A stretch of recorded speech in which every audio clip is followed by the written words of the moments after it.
Et on va terminer votre journal, Alexis, avec un sport qui a le vent en poupe. Vous avez forcément entendu parler du paddle. Sport de raquette à mi-chemin entre le tennis et le squash, importé d'Espagne. 500 000 pratiquants en France, c'est 5 fois plus qu'il y a 5 ans.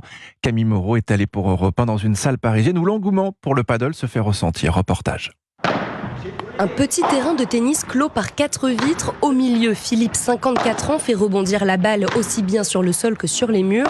Ce professeur de tennis a découvert le padel cet été. Depuis, il y joue toutes les semaines. Physiquement, c'est assez péchu. Je suis trempé tout le temps. On doit être constamment en mouvement. Il faut savoir jouer avec les vitres. Et là, c'est un autre jeu, c'est un autre sport. C'est beaucoup d'incertitudes et c'est hyper agréable. Ludique et conviviale, cette discipline qui se joue à 4 séduit les amateurs de raquettes comme les novices, explique Alexandre, professeur de padel. C'est un sport qui est un petit peu plus accessible pour les débutants. On est sur un terrain plus petit, des raquettes plus petites. D'un point de vue moteur, ça simplifie les choses.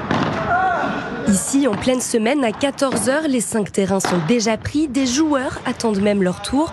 Nathalie Molmi-Ferro, directrice de la salle, s'en réjouit. C'est vraiment exponentiel. On a de plus en plus de demandes. On voit qu'il y a un engouement qui est réel. On est parti sur un taux qui a pris à peu près 20 à 30% l'espace de 4-5 mois. Résultat, depuis septembre, le club de sport a ouvert 2 nouvelles salles de padel à Paris.